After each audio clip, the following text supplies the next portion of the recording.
सरकार का भ्रष्टाचार है ये बजा रहा है, ये एक तरह से कहा जाए मवाद की तरह भर गया है और अब जनता के पास ऑपरेशन करने का समय आ चुका है। फर्स्ट फेज में हम लोग 13 तारीख को ऑपरेशन करेंगे और सेकंड फेज में हम लोग 20 तारीख को ऑपरेशन करेंगे और ये जो कैंसर है इसको हम लोग झारखंड से समाप्त करेंगे। आनंद प्रताप देव ये घूम घूम करके बोल रहे हैं कि सीमेंट फैक्ट्री अभी तक नहीं लगा। भानु प्रताप जी जो है 3 बार जो है विधायक बन गए यही बोल बोल करके, लेकिन अभी भी वही बात बोल रहे हैं। सीमेंट फैक्ट्री का सपना दिखाए, बोले खूब रोजगार देंगे, लेकिन फिर जुमला बन गया है और इस बार भी जुमले ही बनेगा। ये ताहिर जी समझ रहे हैं कि हम 56,000 लेके चले गए, वो सोच रहे हैं 50,000 लेके आ गए। तो उन लोगों का गुनाहगारी, उन लोगों को मुबारक हो जिस दिन वोट का बक्सा खुलेगा और उन लोगों को मैं पहले बोल दे रहा हूँ, वो लोग बढ़िया से प्योर सरसों का तेल मंगवा करके रखे अपना सर पर, दोनों भाई थोपवा करके उस दिन आराम से बैठेगा और सर्टिफिकेट हम लोग लेकर कि झारखंड में कमल खिलने वाला है, लेकिन एक बड़ा कमल भवनाथपुर विधानसभा क्षेत्र में खिलने वाला है पुनः, और ये दावे के साथ मैं कह सकता हूँ। भानु प्रताप जी उन मुद्दों को बताइए जिस पर आप बोल रहे हैं कि जनता के बीच जाइएगा और एकदम सीना चौड़ा करके, छाती चौड़ा करके कहिएगा कि हाँ ये मुद्दे हैं और ये मेरे कोशिश के बाद हुआ है और उस पर आप वोट मांग रहे हैं। वो कौन मुद्दे? आज हर गांव में बिजली है, भागोडी में पावर ग्रिड हमने बनाया, हर मंडल में, हर प्रखंड में पावर सब स्टेशन बनाया और गरीब के झोपड़ी अगर 1 किलोमीटर दूर है बस्ती से तो वहाँ भी बिजली अगर कोई पहुँचाया तो मैंने पहुँचाया। इस बात का फक्र मुझे होता है कि आज मेरे अगुवाई में, मेरे देख रेख में बिजली के समस्या से निजात हमने अपने क्षेत्र को देने का काम किया। 1.5 लाख पार करेंगे। 1.5 लाख पार करें? 1.5 लाख पार करेंगे हम लोग। गणित के अनुसार? गणित के अनुसार नहीं, मैथ के अनुसार, फिजिक्स के अनुसार, केमिस्ट्री के अनुसार और कहिए तो जियोग्राफी के अनुसार, सब तरह से हम लोग 1.5 लाख पार करें। रांची से 200 किलोमीटर का सफर तय करके फॉलोअप की टीम झारखंड की औद्योगिक नगरी कहलाने वाली भवनाथपुर विधानसभा में हूँ। हमारे बगल में इस विधानसभा का प्रतिनिधित्व करते हैं भानु प्रताप शाही हैं। मुकाबला इस बार बड़ा दिलचस्प है, सीटों का बंटवारा हो गया है, कैंडिडेट का भी अनाउंसमेंट कर दिया गया है। एक तरफ भानु प्रताप शाही भारतीय जनता पार्टी की कमान संभालेंगे तो दूसरी तरफ आनंद प्रताप देव जिनको झारखंड मुक्ति मोर्चा ने टिकट दिया है। झारखंड में देखिएगा तो आप कई हॉट सीट है, उनमें से एक भवनाथपुर भी है माना जा रहा है, चूँकि भानु प्रताप शाही इसकी वजह है। मुद्दे क्या हैं चुनाव के, ये भानु प्रताप शाही से समझेंगे और जब लोगों के पास जा रहे हैं तो किन मुद्दों पर वोट मांग रहे हैं, चूँकि 5 साल जो है पूरा हो गया है। भानु जी पहले तो बधाई कि पार्टी फिर एक बार टिकट दे दी आपको। बहुत बहुत धन्यवाद। वैसे तबीयत कैसा ये बताइए? तबीयत थोड़ा सही नहीं है, कल से मेरी तबीयत बुखार की वजह से थोड़ा। बढ़िया टैबलेट लिए हैं? हाँ, टैबलेट तो बहुत बढ़िया लिए हैं और आने वाला समय में हेमंत सोरेन जी को भी अच्छा टैबलेट देना है तो स्वस्थ तो होना पड़ेगा। क्या कहिएगा, पहले तो पार्टी आपको एक बार फिर से टिकट दिया है, क्या उम्मीद कर रहे थे आप? नहीं, ये उम्मीद तो था और हम लोगों ने लगातार 5 साल तक पार्टी के लिए सदन के अंदर, सड़क पर भी लड़ने का काम किया, हर विषय पर लड़ने का काम किया। आप लोग इसके साक्षी हैं, गवाह हैं और पार्टी ने पुनः विश्वास जताया। इसके लिए देश के यशस्वी प्रधानमंत्री जी को, पूरे केंद्रीय नेतृत्व और राज्य के नेतृत्व को बहुत बहुत आभार।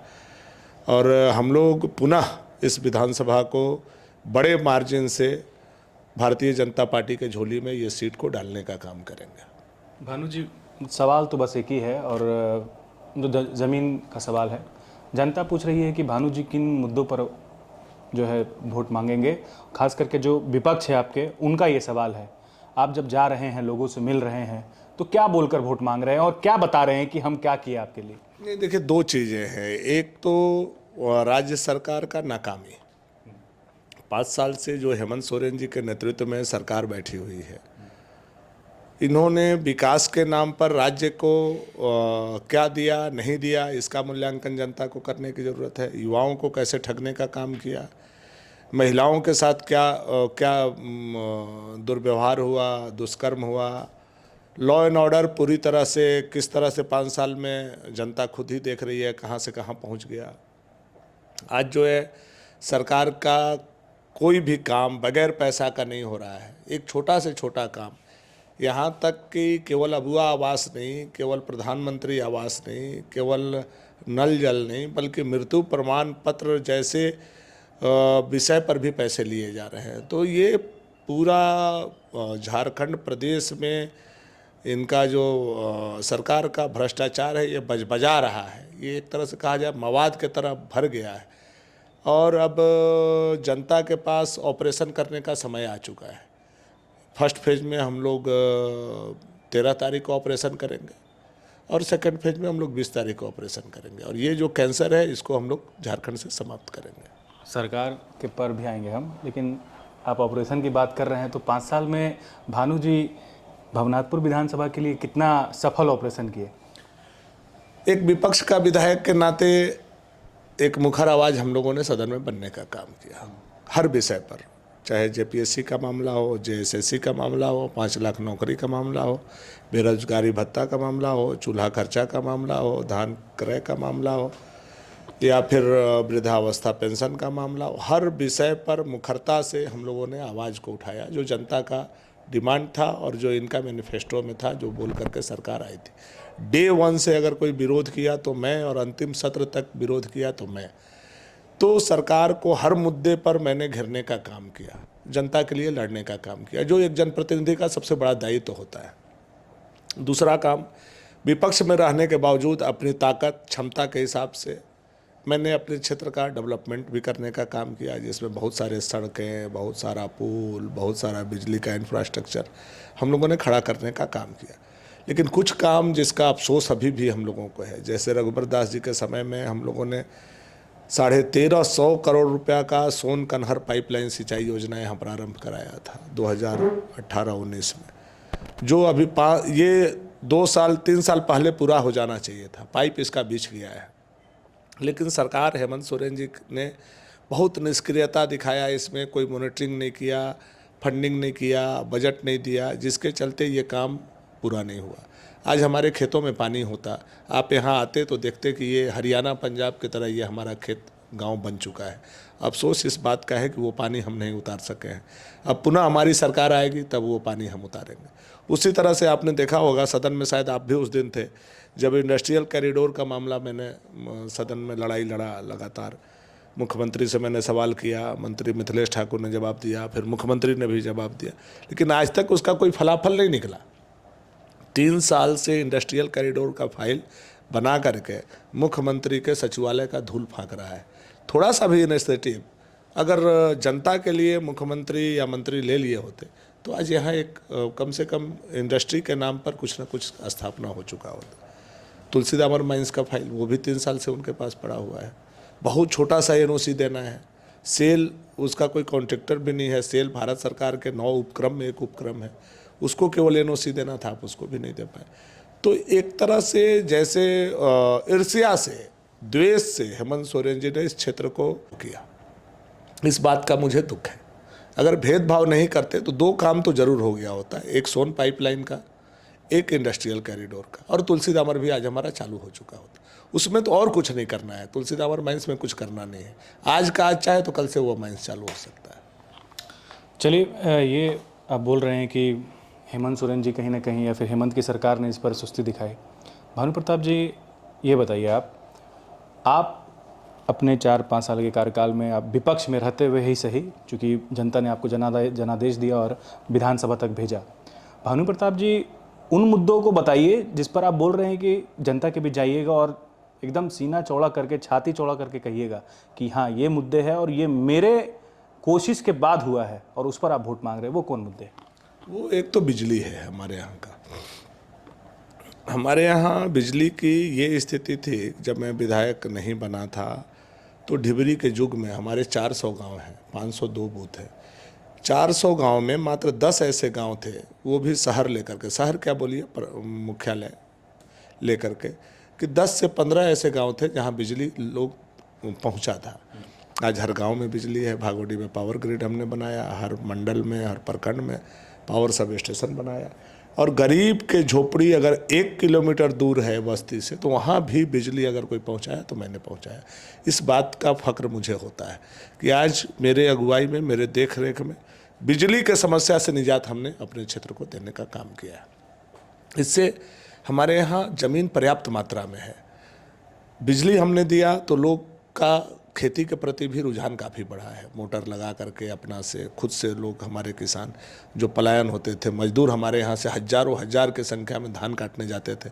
आपको मैं बता दूं कि पिछले भागोडीह पावर ग्रिड बन जाने के बाद जो धान का उत्पादन, गेहूं का उत्पादन हुआ, अब हमारे यहाँ के मजदूर पहले 100% जाते थे, आज 2% जाते। 98% मजदूरों को धन कटनी हमने बंद करवाने का काम किया। तो ये मेरे जीवन का बहुत बड़ा अचीवमेंट है। चूँकि ये घटना 2010 में घटी थी। मजदूर धान काटने जा रहे थे, गए थे और लौट रहे थे। उस समय एक ट्रक का दुर्घटना भगवान घाटी में हो गया था। 31 मजदूर का एक साथ देहांत हो गया था। बहुत बड़ी घटना थी। तो वो चीज़ मेरे जहन में बराबर कौंता था। जब मौका मिला, हम लोगों ने उस बिजली के पानी से, हम अगर कन्हर और सोन का पानी जिस दिन दे देंगे, जो हम लोगों का प्रोजेक्ट रघुवर जी ने दिया था, तो और ज़्यादा पलायन हम लोग रोक सकेंगे और रोजगार का भी सृजन खेती के माध्यम से हम कर सकेंगे। लेकिन बिजली दे करके हमने मजदूरों को बाहर जाने से रोका है। इस बात का मुझे खुद पर विश्वास और गर्व होता है कि हमने एक काम, बहुत बड़ा काम किया है। एक फैक्ट्री की चर्चा बहुत तेज़ है और आपके जो कॉम्पिटिटर हैं, जिन पर झारखंड मुक्ति मोर्चा ने भरोसा जताया है, आनंद प्रताप जी ये घूम करके बोल रहे हैं कि सीमेंट फैक्ट्री अभी तक नहीं लगा। भानु प्रताप जी जो है 3 बार जो है विधायक बन गए यही बोल करके, लेकिन अभी भी वही बात बोल रहे हैं। सीमेंट फैक्ट्री का सपना दिखाएं, बोले खूब रोजगार देंगे, लेकिन फिर जुमला बन गया है और इस बार भी जुमले ही बनेगा। देखिए, मैंने जो बात पहले कहा है, आज भी मैं वो बात कहूँगा। मुझे टाउनशिप भवनाथपुर में इंडस्ट्री का स्थापना करना है, चाहे वो सीमेंट फैक्ट्री हो, चाहे वो हमारा इंडस्ट्रियल कॉरिडोर हो, या कोई भी उद्योग हो। ये मेरा सपना है और अंतिम लक्ष्य है इस क्षेत्र के लिए। ज़िंदगी भर हम विधायक रहेंगे ऐसा नहीं है। हमको भी हो सकता है पार्टी उठा करके कहीं और भेज दे, कहीं और शिफ्ट कर दे। तो हमारा मन में इच्छा है कि हम यहाँ एक इंडस्ट्री डालने का काम करें। रहा बात अब अनंत प्रताप देव जी किस मुंह से बात करते हैं, चूँकि उन्होंने हमारे घर के बीच बगल में पावर प्लांट का शिलान्यास यही हेमंत सोरेन जी के द्वारा, जाते समय आप लोग फोटो खींचते जाइएगा, हमारे घर के जस्ट बगल में 500 मीटर दूरी पर आकर के पावर प्लांट का शिलान्यास उन्होंने किया था। हेमंत सोरेन उस समय मुख्यमंत्री थे, अनंत प्रताप देव उस समय विधायक हुआ करते थे। क्या हुआ पावर प्लांट का? क्या वो झूठा था? ठीक है, उस समय नहीं बना 2013-14 में। उसके बाद बीजेपी सरकार आई, हो सकता है निगलेक्ट किया। पिछले 5 साल से तो आपकी सरकार थी ना। आप जेएमएम के पूर्व विधायक रहे हैं, आपके मुख्यमंत्री हैं, और मुख्यमंत्री जी कल नॉमिनेशन में कैसे कहे कि अब ये क्या नाम है, अनंत जी को जिताइए फिर हम पावर प्लांट लगाएंगे। इसका मतलब ये है कि आपने 5 साल इसलिए नहीं पावर प्लांट लगाया कि भानु जी यहाँ के विधायक हैं। अगर ये सोच से कोई मुख्यमंत्री चलता है तो कितना घृणित बात है, कितना छोटा बात है। अगर वास्तव में मुख्यमंत्री जी पहले शिलान्यास सच में किए थे तो कल उनको जवाब देना चाहिए था, ये मेरी गलती थी, मैंने झूठा शिलान्यास किया था, आगे मुझे मौका मिलेगा तो मैं सच्चा शिलान्यास करूंगा। ये जनता को गुमराह हेमंत सोरेन जी, आनंद जी कितना दिन करेंगे? अब हर युवा पढ़ा लिखा है, हर लोगों के हाथ में स्मार्ट मोबाइल है, सब लोग सर्च करता है कहाँ से कौन योजना कहाँ पास हो रहा है, कहाँ से फंड आ रहा है, कौन लगा रहा है। अब आप ऐसे ही आकर के बोल दीजिएगा, मन से लोग सुन लेगा, ऐसा अब समय नहीं है। भानु जी को क्या लग रहा है, अब तक 5 साल तो बीत ही गया है, कुछ ही दिन के बाद जो है लोग जाके बटन दबाएंगे बूथ पर, अभी तक का क्या स्थिति लग रहा है? भानु जी कितने कॉन्फिडेंट हैं पार्टी को लेकर के, साथ में संगठन को लेकर के, और जो यहाँ पर जो मुद्दे थे, जनहित से जुड़े मुद्दे थे, उनको लेकर के कितना आप कॉन्फिडेंस हैं? ओवरऑल क्या समझ में आ रहा है भानु जी को? इस विधानसभा क्षेत्र के लिए पार्टिकुलर अगर आप पूछ रहे हैं तो मैं इतना, हाँ, तो मैं ये कह सकता हूँ कि झारखंड में कमल खिलने वाला है, लेकिन एक बड़ा कमल भवनाथपुर विधानसभा क्षेत्र में खिलने वाला है पुनः। और ये दावे के साथ मैं कह सकता हूँ, मैं जो रुझान देख रहा हूँ, मैं जो गाँवों में जाता हूँ, लोगों का प्यार देख रहा हूँ, और हर लोगों के मन में हेमंत सरकार को हटाना, भाजपा को लाना एक लक्ष्य है। यह तुष्टीकरण की सरकार, बांग्लादेशी घुसपैठियों की समर्थन वाली सरकार, तो ये जो भ्रष्टाचार में लिप्त सरकार है, बालू बेचने वाली, पत्थर बेचने वाली, कोयला बेचने वाली, मोटेशन से पैसा लेने वाली, मोटरसाइकिल से पैसा लेने वाली, अबुआ आवास में पैसा लेने वाली, भेंडर लोगों से पैसा लेने वाली जो सरकार है, जिससे हर जनता त्राहिमाम कर रहा है। ये सरकार कोई ऐसा काम नहीं है जो बगैर पैसे का किसी आम जनता का हो। छोटा से छोटा काम, राशन कार्ड आप बनाने जाइए, वृद्धावस्था पेंशन बनाने जाइए, विधवा पेंशन बनाने जाइए, इवन मृत्यु प्रमाण पत्र बनाने जाइए, उसमें भी ये सरकार पैसा ले रहा है। तो बगैर पैसा का पदाधिकारी कोई काम नहीं कर रहे हैं। पदाधिकारियों में कोई भय नहीं है। पदाधिकारी सीधा सीधा ये बात बोलते हैं, आपको जहाँ जाना है जाओ, हमारा कोई कुछ नहीं बिगाड़ सकता, चूँकि मैं उतना पैसा दे करके यहाँ आया हूँ। तो इस तरह के माहौल से झारखंड की जनता निकलना चाहती है। पुनः भय का वातावरण अब झारखंड में धीरे धीरे स्थापित हो गया। यही रघुवर दास जी की सरकार थी तो भय का वातावरण नहीं था, धीरे धीरे उग्रवादी समाप्त हो गए थे, अपराधी समाप्त हो गए थे, लेवी का परंपरा समाप्त हो गया था, पुनः भय का वातावरण प्रारंभ हो गया। कई जगहों से लेवी का मांग, कई जगह से अपराधियों के द्वारा पैसा मांगा जाना और सरकार का कोई नियंत्रण नहीं होना। आम आदमी बहुत ही भयभीत समय में से गुजर रहा है। तो सारा लोग मिल करके ये निर्णय अब ले रहे हैं कि सभी लोग एक साथ एकमुश्त होकर के हम लोग भाजपा का पुनः सरकार लाएं और एक झारखंड, उज्जवल झारखंड का निर्माण हम लोग करें। एक आरोप आप पर और भी लग रहा है, और वो ये है कि जब भी चुनाव आता है तो भानु प्रताप जी जो है एक मुद्दा बड़ा जोर शोर से उठाते हैं, वो है हिंदू मुस्लिम का। चुनाव से पहले एकदम जीन आ जाता है हिंदू मुस्लिम का बाहर, 5 साल कुछ नहीं करते, 4 साल, लेकिन चुनाव आते ही एक ऐसा माहौल बनाते हैं कि 2 भाग में लोग बढ़ जाते हैं। खास करके जो आपके प्रतिद्वंदी है वो ऐसा बोल रहे हैं, और जो आपके विरोधी हैं उनका भी जो है बड़े मुखरता से इसको लोगों के पीछे रख रहे हैं। नहीं, देखिए, अब वो क्या कर रहे हैं, वो हमारे बड़े भाई हैं और उन उम्र में बड़े हैं, लेकिन मुझे लगता है कि दिमागी तौर पर अभी वो, उन लोगों का टाइटल जो है बच्चा है। आप सुनते होंगे छोटा राजा बच्चा, बड़े राजा बच्चा, तो उससे वो लोग उबर नहीं पा रहे हैं, निकल नहीं पा रहे हैं। मेरा ये बोलना है, मैं हिंदू मुस्लिम नहीं कर रहा हूँ, कभी भी मैं अपने प्रदेश या अपने देश के मुसलमान के विरोध में कोई वक्तव्य नहीं देता हूँ। हाँ, मैं हिंदू के राइट की बात को करता हूँ। हमारे यहाँ कब्रिस्तान के घेराबंदी हो रहे हैं, मैं ये कह रहा हूँ कब्रिस्तान का घेराबंदी करो, मुझे नहीं आपत्ति है, लेकिन साथ में श्मशान का घेराबंदी करो। तो ये हिंदू मुस्लिम की बात तो नहीं हुई। मैं ये कह रहा हूँ आपने हरा पोशाक बच्चों को पहना दिया, मैं गेरुआ पहना सकता था, मैंने नहीं पहनाया, आप तुष्टिकरण कर रहे हो।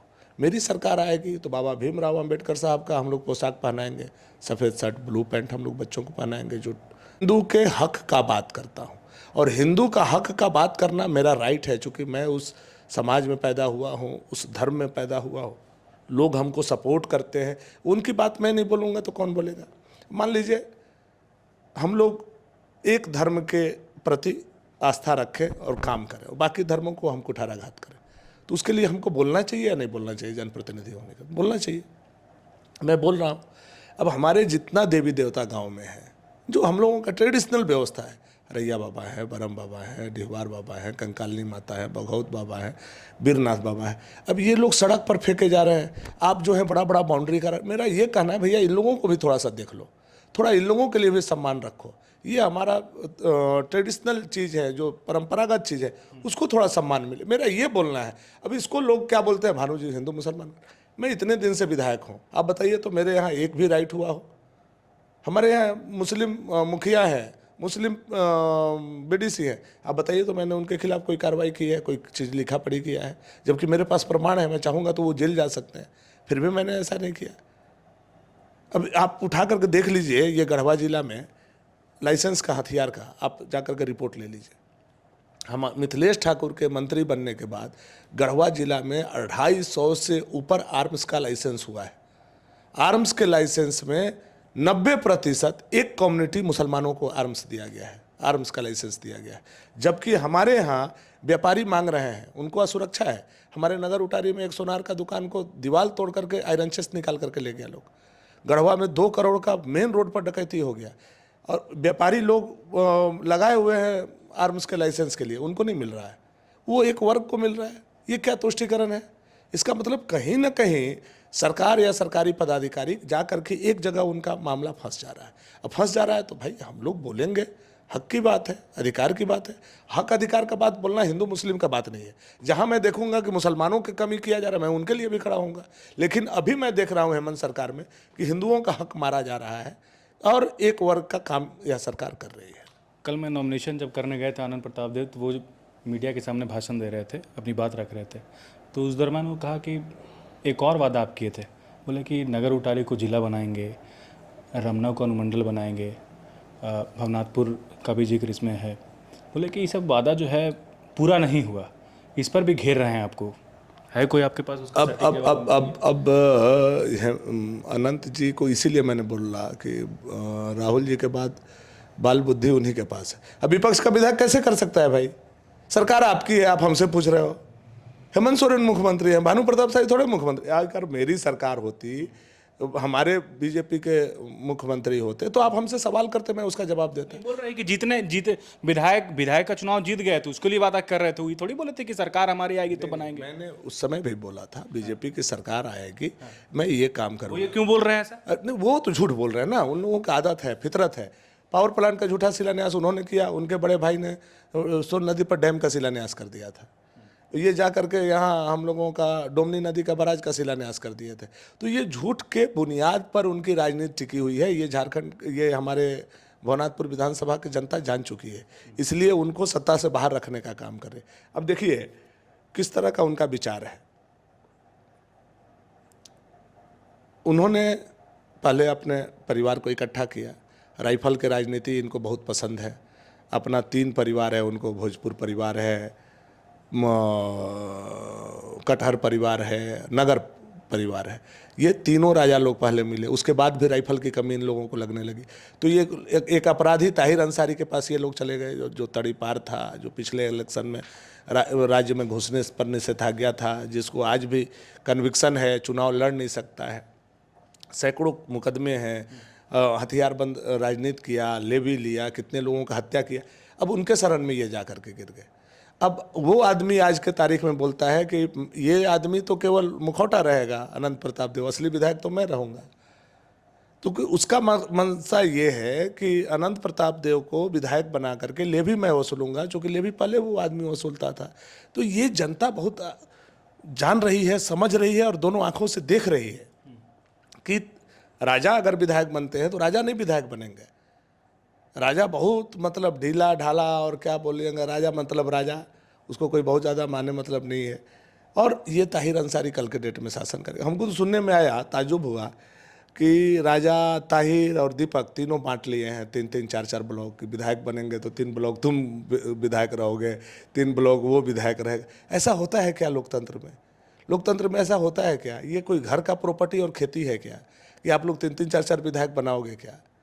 तो जनता समझ रही है यहाँ की बातों को, और रिजल्ट आप देखते जाइएगा। मैं आज बोल रहा हूँ अप्रत्याशित होगा, और सबसे बड़ा मार्जिन से कोई सीट झारखंड में निकलेगा तो वो भवनाथपुर होगा।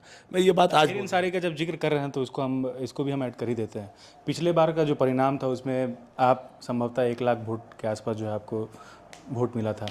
ताहिर अंसारी की जो पत्नी है सोगरा बीबी 50,000 वोट लाई थी, बसपा के टिकट पर वो थी। उसके बाद अनंत प्रताप देव जो थे वो निर्दलीय लड़े थे। अब बोल रहे हैं कि आपकी राह आसान नहीं है, लोग दोनों एक हो गए, मतलब 2 + 2 4।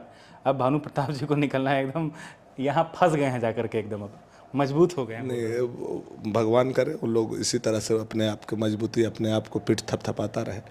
कुछ समीकरण मैं आपको बताता हूँ। अनंत प्रताप देव जी पिछले बार बहुत रोए थे, उनका टिकट भानु जी ने छीन लिया।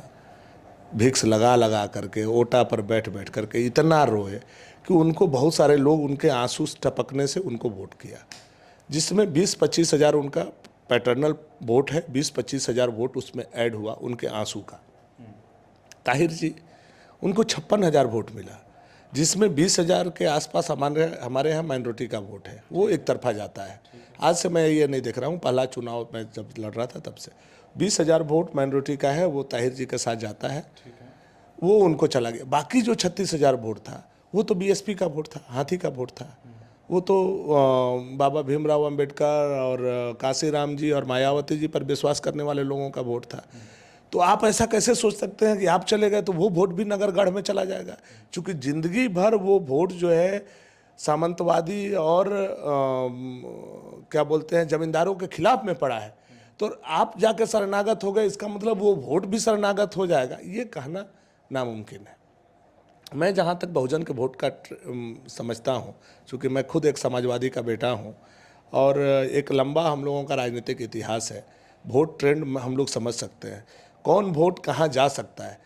बहुजन का वोट फांसी लगा करके मर जाएगा, नदी में डूब करके मर जाएगा, और कहीं जगह नहीं मिलेगा तो चापाकल में डूब के मर जाएगा, लेकिन वो कभी गढ़दूरा दरबार में नहीं जाएगा, मैं जहां तक जानता हूं। तो ये ताहिर जी समझ रहे हैं कि हम 56,000 लेके चले गए, वो सोच रहे हैं 50,000 लेके आ गए, तो उन लोगों का गुनाह गणित, उन लोगों को मुबारक हो जिस दिन वोट का बक्सा खुलेगा।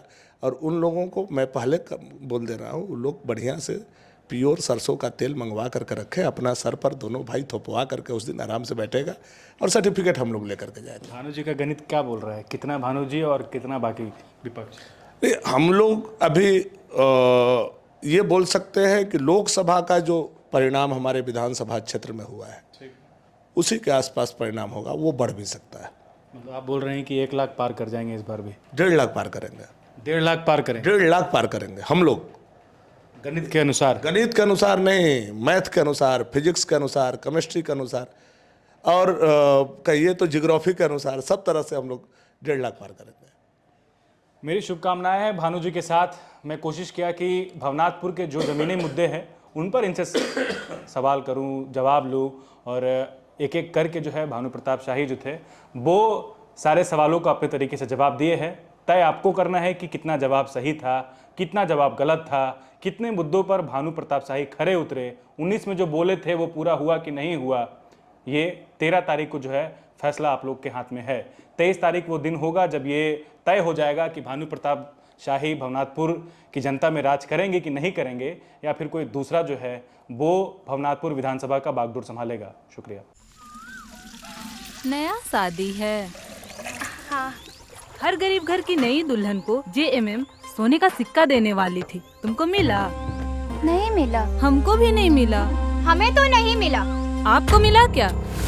इन्हें तो सोने का सिक्का नहीं मिला, आपको मिला क्या? thefollowup.in. Like, share, and subscribe. www.thefollowup.in